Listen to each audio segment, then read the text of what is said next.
கண்களை மூடி கர்த்தரை நோக்கி நாம் ஜெபம் செய்வோம். நல்ல ஆண்டவரே, உம்மை நாங்கள் துதிக்கிறோம், உம்மை ஸ்தோத்திரிக்கிறோம். இப்பொழுது கூட சற்று நேரம் வார்த்தைகளை தியானிக்கும் போது இந்த வார்த்தை மூலமாக என்னோடு பேசும், எங்களோடு பேசும். இயேசு மூலம் கேட்கிறோம் அன்புள்ள பிதாவே, ஆமென். ஹல்லேலூயா. இது சத்தம் கம்மியா தான் இருக்கு. ஞாயிற்றுக்கிழமை எத்தனை பேர் நீங்க காலைல டிஃபன் சாப்பிட்டு வரீங்களோ தெரியாது. சாப்பிட்டா கொஞ்சம் தெம்பு இருக்கும், கொஞ்சம் சத்தம் வரும். இப்ப பார்த்தல யாராவது சாப்பிட்டீங்கன்றது. ஹல்லேலூயா. கிட்டத்தட்ட எல்லாருமே சாப்பிட்டு தான் வந்திருக்கீங்க, ரொம்ப சந்தோஷம். இங்கிலாந்து தேசத்துல இது நடந்த ஒரு சம்பவம். இங்கிலாந்து தேசத்திலே ஒரு பெரிய கோடீஸ்வரர், ஆனா தேவ பக்தி நிறைந்தவர், இயேசுவின் மேலே அதிக பற்று உடையவர், தன்னையும் தன்னுடைய குடும்பத்தையும் தன்னை சார்ந்தவர்களையும் அதிகமாக நேசிக்கக்கூடியவர். அவருக்கு பிறந்த நாள் வந்தது. பிறந்த நாள் வந்த உடனே சரி, அந்த வருடம் நம்முடைய இடத்திலே வேலை பார்க்கிற வேலைக்காரர்களுக்கு ஏதாவது கிஃப்ட் கொடுக்க வேண்டும் என்று சொல்லி யோசித்து அதற்காக ஒரு ஆயத்தம் பண்ணினார். எல்லாரும் வேலைக்காரர்களையும் வர சொன்னார். ஒரு டேபிள் வைக்கப்பட்டிருந்தது, அதிலே ஒரு வேதாகமம் வைக்கப்பட்டிருந்தது, பக்கத்துல $100 வைக்கப்பட்டிருந்தது.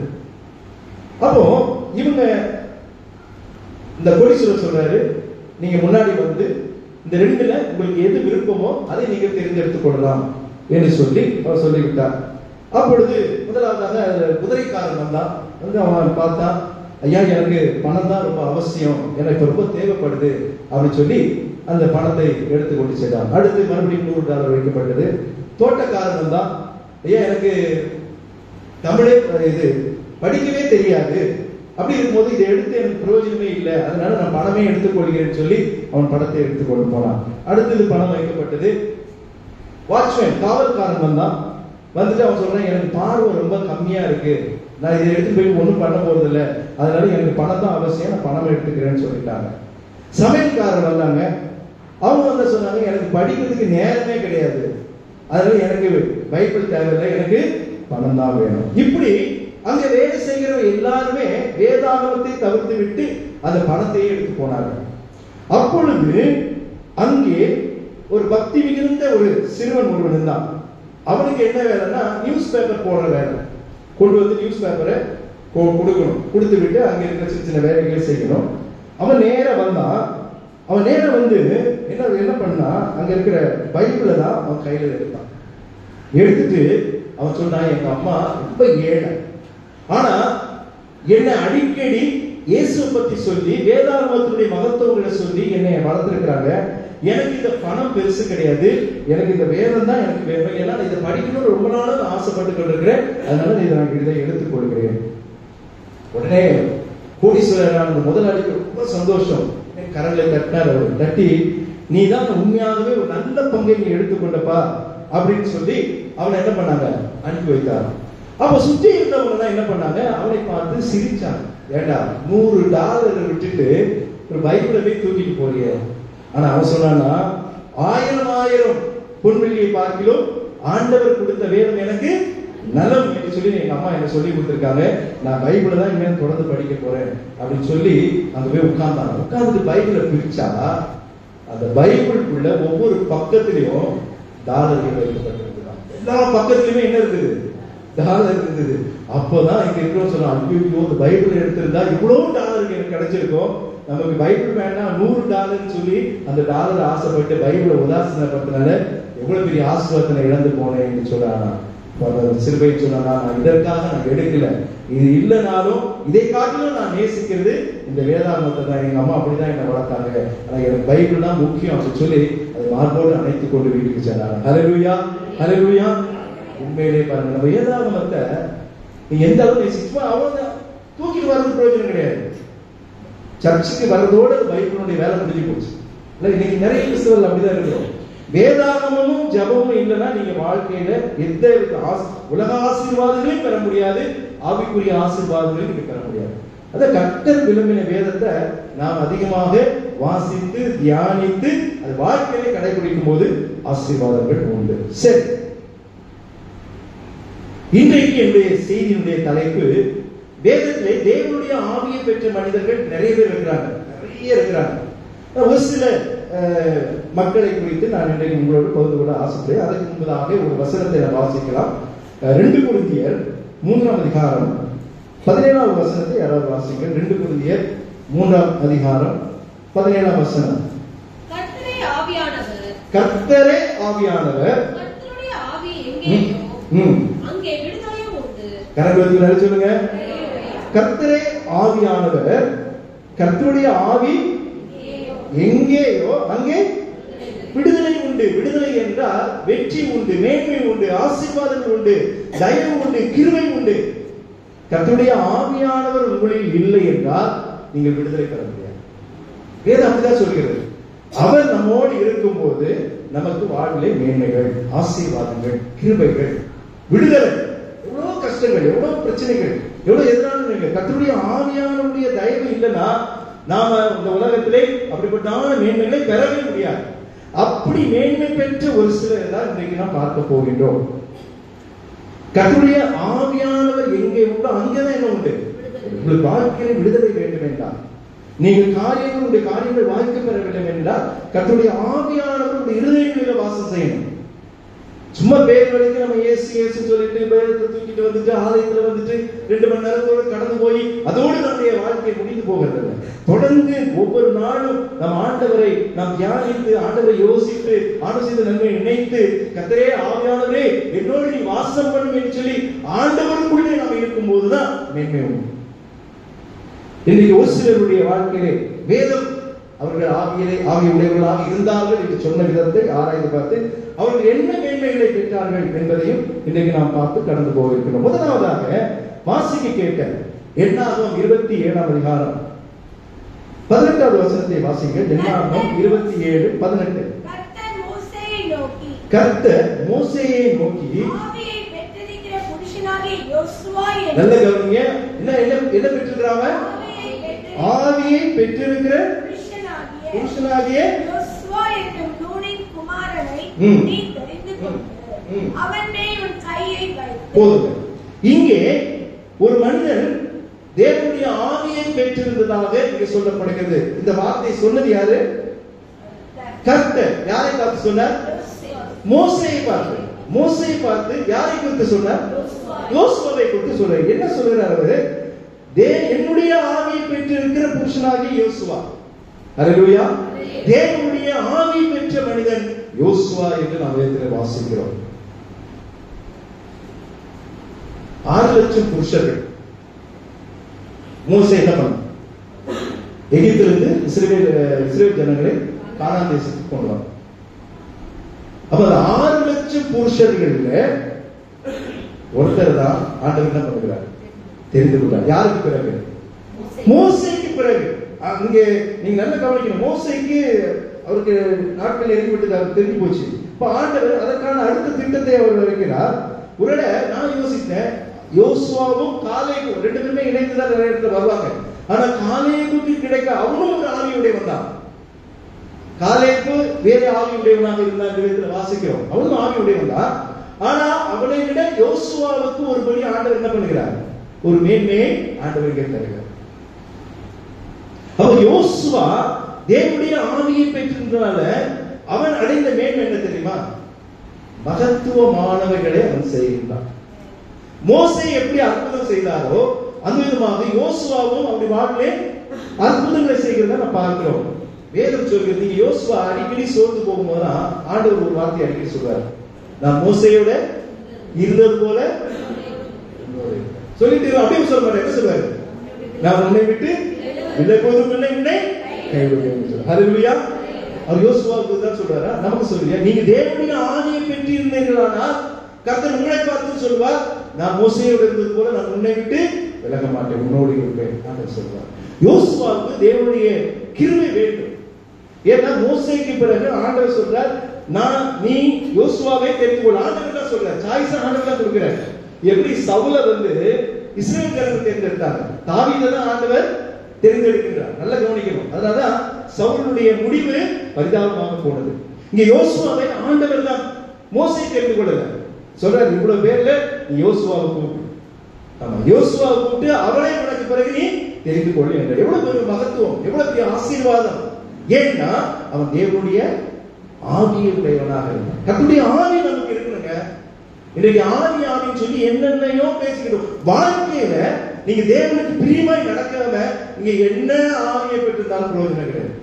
இன்னைக்கு ஆவியினோட ஒரே சாரா ஒரே நிலையிலே நம்ம போயிடும் இல்ல. அது அல்ல. அப்போஸ்தலர் வாசிக்கிறோம், பரிசுத்த ஆவி உங்களிடத்தில் வரும்போது நீங்கள் பலனடைந்து உலகம் முழுவதும் எப்படி இருக்கீங்க? சாட்சி. இன்னைக்கு சாட்சி கிடையாது. எங்கெங்கயோ போறாங்க, வேற ஒரு லிஸ்ட் தான் கொடுக்குறாங்க, சாட்சி இல்லை. யோசுவா சாட்சியுடனே வாழ்ந்தான். அவன் மகத்துவமான காரியங்களை செய்தான், மேன்மையான காரியங்களை செய்தான். என்ன நடக்குது யோசிச்சு பாருங்க.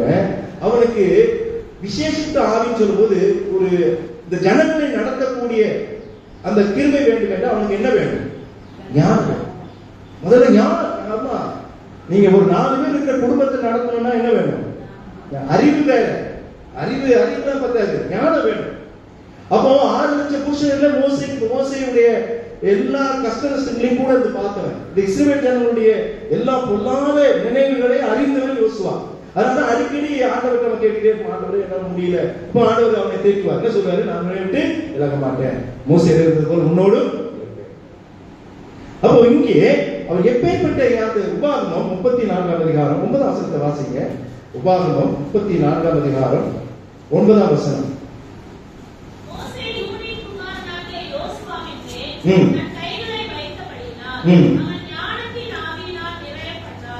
என்ன ஆவி? ஞானத்தின் ஆவியால் நிறையப்பட்டான் என்று வாசிக்கிறோம். ஹல்லேலூயா. ஏன்னா இந்த ஜனங்களை நடத்துவதற்கு என்ன வேணும்? ஞானம் அவசியம்.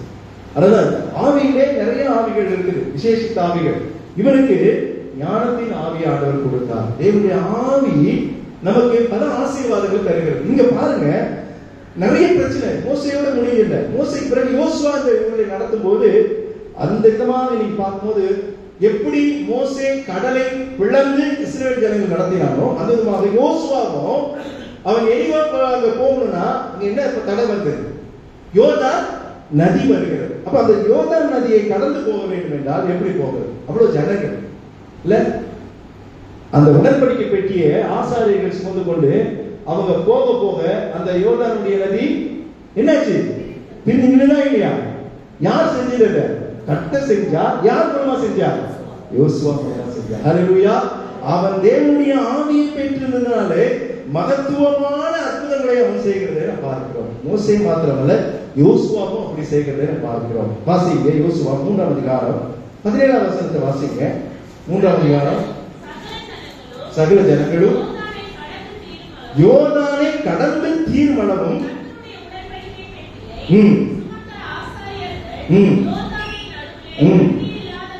தண்ணீர் இல்லாத தரை. யோர்தான் எவ்வளவு பெரிய நதி தெரியுங்களா?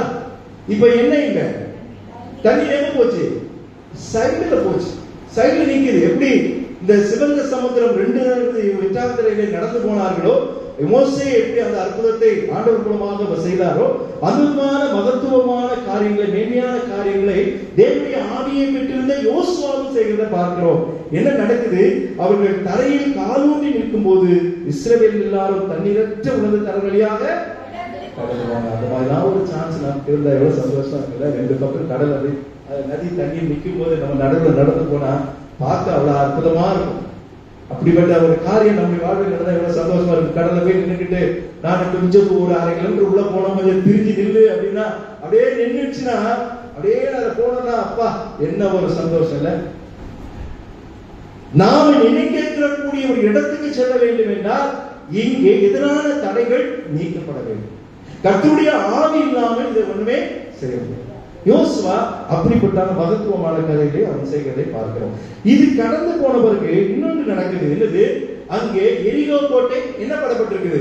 மூடப்பட்டிருக்கிறது. உள்ள போகணும், போக முடியல. மறுபடியும் ஒரு அற்புதத்தை ஆண்டவர் செய்கிறார். எரிகோ மதில்கள் உடைந்து போகும் அளவுக்கு ஒரு அற்புதத்தை ஆண்டவர் செய்கிறதை பார்க்கிறோம். அது 6ஆம் அதிகாரம் 20ஆம் வசனத்தை வாசிங்க. யோசுவா எக்காலம் ஊதிகையில் ஆர்ப்பரித்தார்கள்.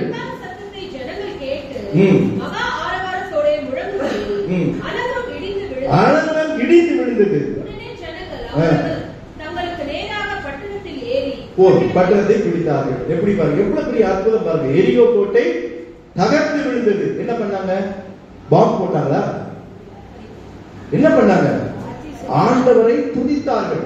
ஆனா உடனே நடந்ததா? எத்தனை நாள் ஆச்சு? 7 நாள் ஆச்சு. கரை நோக்கி அழைச்சு சொல்லுங்க. நமக்கு எப்படி தெரியுமா? உடனே எல்லாம் நடக்கும். உடனே நடக்கும். சந்தோஷப்படுங்க. உடனே நடந்தா சந்தோஷப்படுங்க. ஆனா கர்த்தருடைய ஆவி இருக்கும்போது நமக்கு உடனேயும் காரியங்கள் நடக்கும். கொஞ்சம் காலம் நடக்கும். ஏதோ ஒரு பதில், ஏதோ ஒரு விடை ஆண்டவருக்கு நமக்கு நிச்சயமா கிடைக்கும். இங்கே 6 நாள் இவங்க என்ன பண்ணணும்? ஒவ்வொரு முறை சுற்றி வரணும். 7வது நாள் 7 முறை சுற்றி வரணும். நடந்த பிறகு நம்ம சில காரியங்கள் செய்யாமையே நமக்கு என்ன வேணும்? வாக்கு தத்தம். 11 மாத வாக்கு தத்தம், அருமையான வாக்கு தத்தங்கள். ஆண்டவர் இதை செய்கிறேன் செய்கிறேன் செய்கிறேன் என்று சொல்லி 11 மாதமா நமக்கு சொன்னார். ஆனா அதையெல்லாம் நம்ம பெற்றிருக்கிறோமா? இல்ல. ஏன்னா அதுக்கு முன்ன சொன்ன கட்டளைகளை நம்ம நினைக்கிறது கிடையாது. கட்டளைகளின் அடிப்படையில தான் வாக்கு தத்தம். நீ இதை செய்தா நான் இதை செய்வேன், அப்படிதான் ஆண்டவர் சொல்லி கொடுத்திருக்கிறார். நீங்க செய்யாமல் நீ தேவனுடைய ஆவியை பெற்றிருந்த மனிதர்கள் தான் வாக்கு தத்தங்களை சுதந்திரித்துக் கொள்ள முடியும். யோசுவா தேவனுடைய ஞானத்தின் ஆவியை பெற்றிருந்தபடியால் இஸ்ரவேல் ஜனங்களை நடத்த கிருபை பெற்றவன்.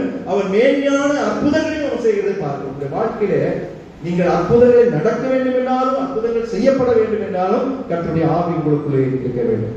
இது எல்லாத்தையும் காட்டிலும் யோசுவாவுக்கு நல்ல பெயர் சொல்லக்கூடிய ஒரு பெரிய அற்புதம் என்ன தெரியுமா? சூரியனையும் சந்திரனையும். அல்லேலூயா. எவ்வளவு பெரிய அற்புதம் இல்ல? அங்க வாசிங்க. அதே 10ஆம் அதிகாரம், யோசுவா 10ஆம் அதிகாரம் 12ஆம் வசனத்தை வாசிங்க. கர்த்தர் எமோரியரை இஸ்ரவேல் புத்திரருக்கு முன்பாக ஒப்பு கொடுக்கிற நாளிலே யோசுவா கர்த்தரை நோக்கி என்ன சொல்றான்? பின்பு சூரியனே நீ கிபியோன் மேலும் சந்திரனே இவன் ஆர்டர் போட்டது இஸ்ரவேல் ஜனங்களுக்கு ஆர்டர் போட்டான். இல்ல காலைக்கு போட்டானா? யாருக்கு ஆர்டர் போடுறான்? ஆண்டவர்கிட்ட முதல்ல பேசிட்டான், பர்மிஷன் வாங்கிட்டான். நல்ல கவனிங்க. நம்ம டைரக்டா எதுவுமே நீங்க போகாதீங்க. ஆண்டவர்கிட்ட பேசாம பர்மிஷன் வாங்காம நீங்க என்ன பண்ணக்கூடாது? எந்த ஒரு காரியத்தையும் செய்யக்கூடாது. சூரியனையும் சந்திரனையும் நீ நில்லு, தரித்து நில்லுங்கிறான். ஏன்னா வெற்றி வேண்டும் என்றால் இது நடக்கணும். வேறு சொல்கிறது. அப்படி தொடர்ந்து வாசிங்க. இப்படி கர்த்தர் மனிதனுடைய சொல் கேட்ட அந்நாளையொத்த நாள் அதற்கு முன்னும் இல்லை அதற்கு பின்னும் இல்லை. அல்லேலூயா. எவ்வளவு அருமையான வார்த்தை பாத்தீங்களா? கர்த்தர் ஒரு மனிதனுடைய சொல் கேட்ட அந்நாளை ஒத்த நாள் அதற்கு ஆண்டவர் யோசுவாவுடைய ஒரு கட்டளை மாதிரி அவன் கொடுத்து கேட்டிருக்கான். இல்ல வேதம் சொல்கிறது மோசே கூட அந்த கிருபை கிடைக்கலங்க.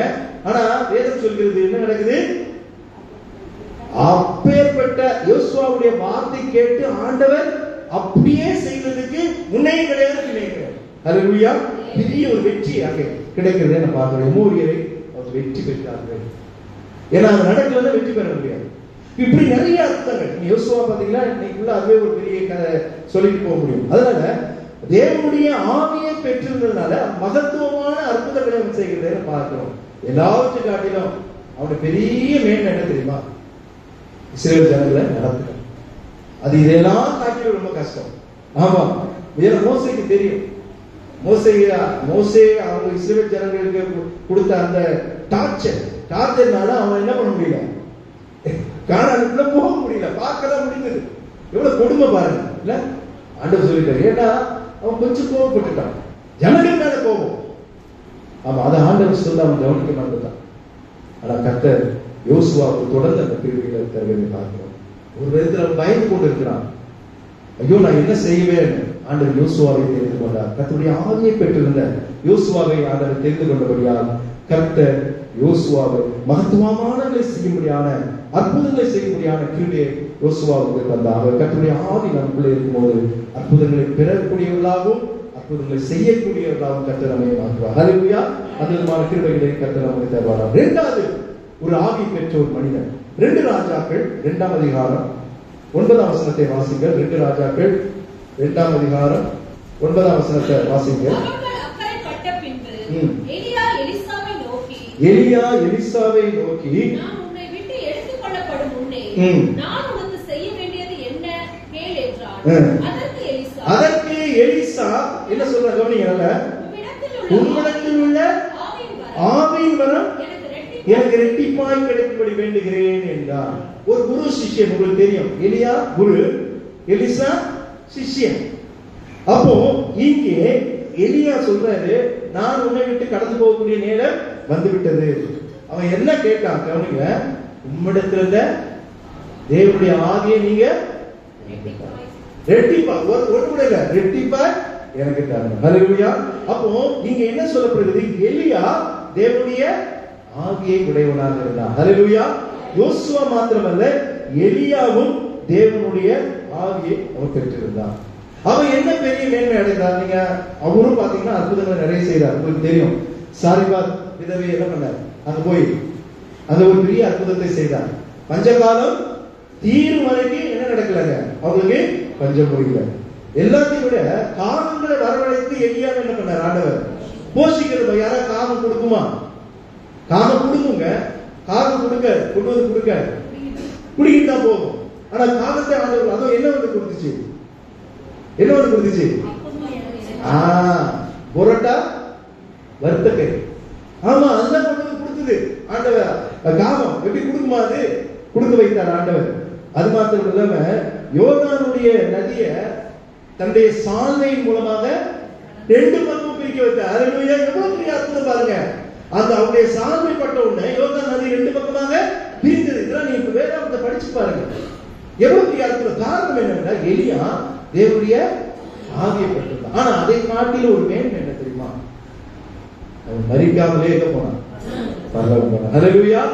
அது யாருக்குங்க கிடைக்கும்? நமக்குலாம், நமக்கு அப்படி மரிக்காமே போகணும்னா ஆண்டவர் இரண்டாம் வரணும். வந்துட்டா நம்ம மரணத்தை சந்திக்க வேணாம். ஆனா இந்த பூமியில பிறந்த நாம என்ன பண்ணணும், மரணத்தை சந்தித்து தான் ஆகணும். அது கொஞ்ச நாள்ல கிடைக்கும். எப்போ வந்து நமக்கு தெரியாது, 50, 60, 70, 100, 120 தெரியாது.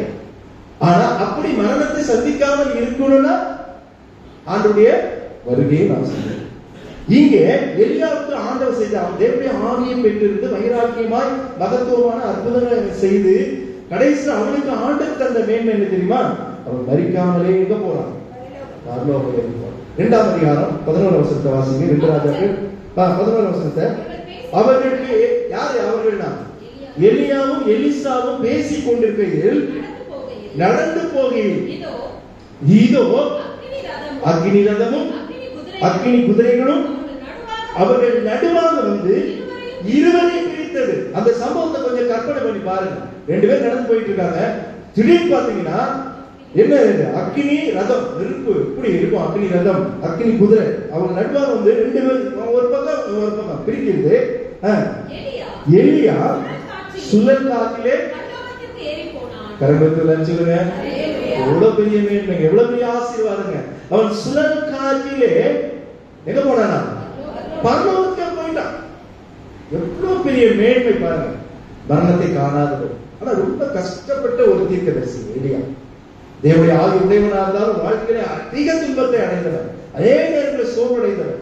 ஆனா எல்லாத்தையும் கடந்து வந்து கர்த்தர் அவனுக்கு ஒரு மேன்மையான வாழ்வை கொடுத்த அற்புதங்களை செய்ய மாத்திரமல்ல, அவனை மரிக்காமலே பரலோகத்துக்கு ஆண்டவர். செல்ல பிள்ளைகளை அப்படி எடுப்பார் ஆண்டவர். அவ்வளவு பிரியம் ஆண்டவருக்கு எலியா. எவ்வளவு மேன்மையான காரியம். கர்த்தருடைய ஆவி உங்களுக்குள்ளே இருக்குமானால், இந்த மாதிரியான மேன்மைகள் நமக்கு பெறவில்லை என்றாலும் இந்த உலகத்திலே வேண்டிய மேன்மையான ஆசீர்வாதங்கள் ஆண்டவர் உங்களுக்கு நிச்சயமாக தருவார். ஹல்லேலூயா. நமக்கு வாழ்க்கையில என்னங்க வேணும், வாழ்க்கையில வியாதி இருக்கக்கூடாது, கஷ்டம் இருக்கக்கூடாது, தேவைகள் சந்திக்கப்படும், சந்தோஷமா இருக்கணும், சமாதானமா இருக்கணும், மற்றவர்களுக்கு உதவி செய்யணும், மற்றவர்களுக்கு நாம் பிரயோஜனம் உள்ளவர்களாக இருக்கணும். இவையெல்லாம் நம்முடைய வாழ்வில் நடக்க வேண்டும் என்றால் கர்த்தருடைய ஆவி இல்லாமல் ஒன்றுமே செய்யணும். அப்போ கர்த்தருடைய ஆவியை பெற்ற யோசுவாவும் சரி, கர்த்தருடைய ஆவியை பெற்ற எலியாவும் சரி, வாழ்க்கையில மேன்மையான மகத்துவங்களை அவர் செய்து மேன்மையான ஆசீர்வாதங்களை பெற்றார்கள். கடைசியாக ஒரே ஒரு மனிதரை குறித்து நான் சொல்லி நான் கடந்து போகிறேன். தானியேல் 5ஆம் அதிகாரம் 12ஆம் வசனத்தை வாசிங்க. தானியேல் 5ஆம் அதிகாரம் 12ஆம் வசனம். எல்லாரும் தெரிந்த வசனம் தான்.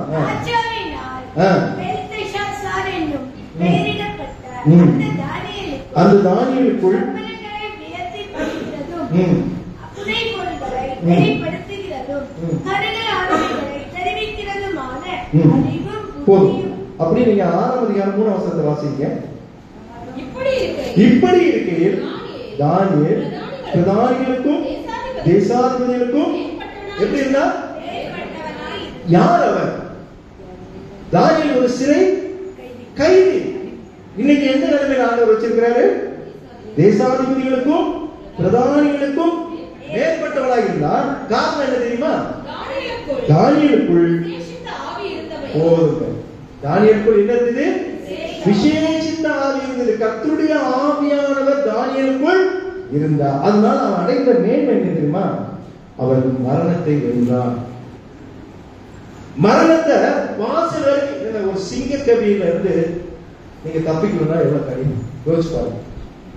இல்ல, அவன் மரணத்தை கிட்டத்தட்ட பார்த்துட்டான். ஏன்னா அங்க விழுந்த பிறகு அதுவும் எப்படி அது பசியில இருந்த சிங்கம் அது விழும்போதே என்ன நடந்திருக்கணும்? கட்டிச்சு கொதறி கையை காலு தலை கண்ணு எல்லாத்தையும் குட்டிங்கி அதை சாப்பிட்டுக்கணும். அவ்வளவு சிங்கங்கள். அவன் மரணத்தை அவன் வெல்லுகிற அந்த நிலைமையை நான் பார்க்கின்றோம். தேவனுடைய ஆவி எங்கு உண்டோ அது வெற்றி உண்டு, விடுதலை. அதுதான் வேற சொல்லு. கர்த்தருடைய ஆவி எங்கு உண்டோ அங்கே விடுதலை.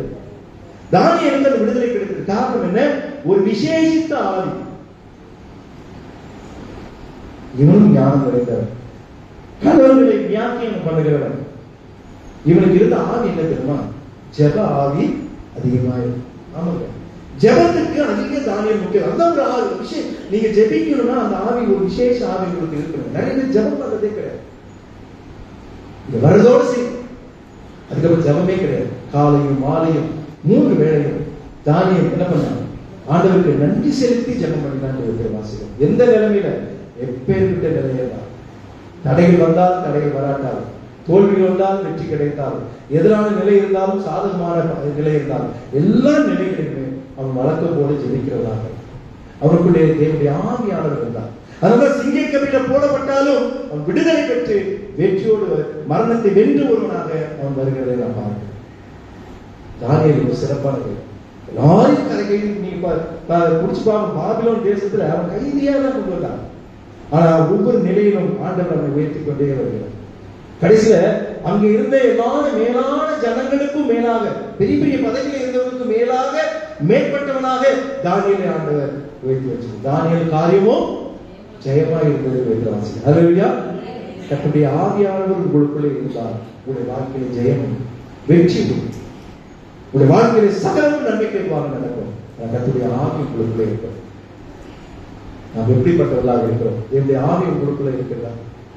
தேவனுக்கு ஆவி இருக்கணும்னா நீங்க கர்த்தருக்குள்ள இருக்கணும். ரொம்ப முக்கியம் அதுதான். கர்த்தரை விட்டு தூரமா இருந்தா அவர் அவங்களுக்குள்ள வாசம் பண்ண மாட்டார்.